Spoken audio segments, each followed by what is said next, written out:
Chicago was also helping Obama to recognize his own value and navigate his place in the racial divide, a problem he had encountered since childhood. Barack was having to work out the fact that people react to him based on his racial makeup, that he's half black, he's half white, they see him as black. What does he do with that? I mean, even if he's not focused on it, other people are. Barack Obama was born to a white mother from Kansas and a father from Kenya. His early self-image was influenced by recollections of his father's commanding presence and personality. His voice deep and sure, cajoling and laughing.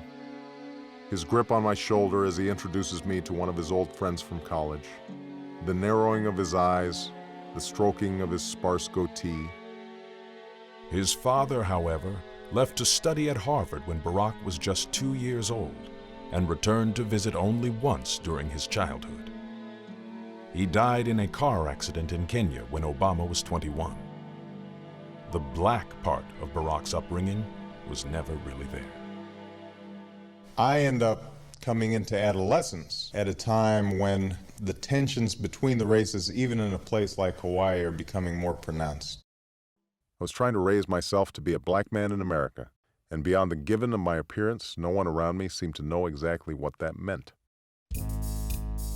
TV, movies, the radio, those were the places to start.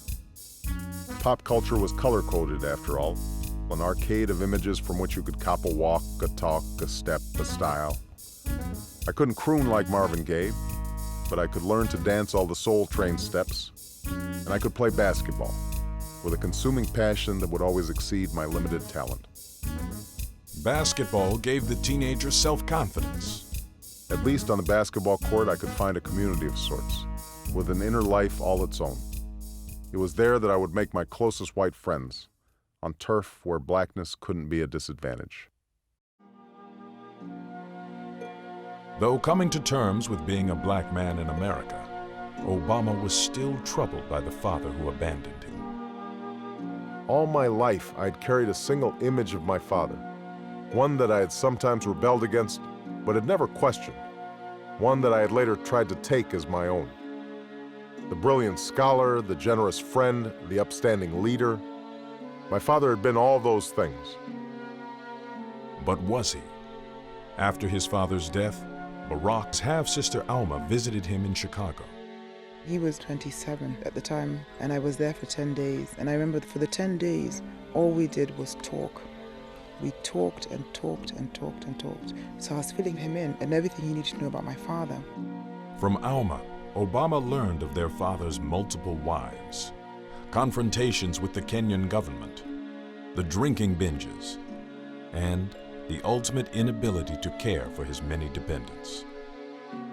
Alma's startling revelations dispelled the grandiose father image he had held. That image had suddenly vanished, replaced by what?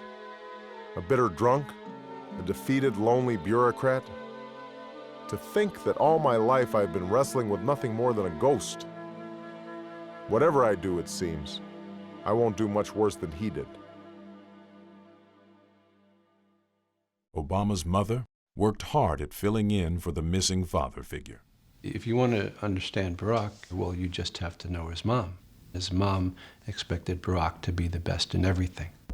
5 days a week, she came into my room at 4 in the morning, force-fed me breakfast, and proceeded to teach me my English lessons for 3 hours before I left for school and she went to work.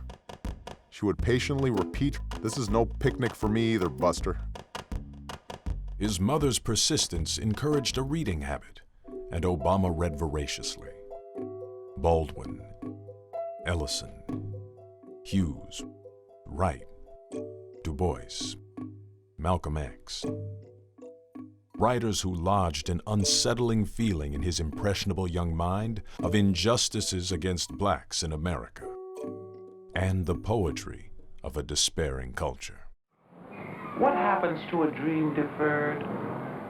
Does it dry up like a raisin in the sun, or fester like a sore, and then run? Does it stink like rotten meat? Or crust and sugar over like a syrupy sweet? Maybe it just sags like a heavy load, or does it explode? Barack's mother also fueled his spirit with the grainy black and white images of the civil rights movement. Such images became a form of prayer for me, bolstering my spirits, channeling my emotions in a way that words never could. They told me that I wasn't alone in my particular struggles. Barack wanted to be a civil rights organizer, but he was too young. So he was looking for the closest thing possible to the civil rights movement. That was community organizing. And it also was the direction that Dr. King went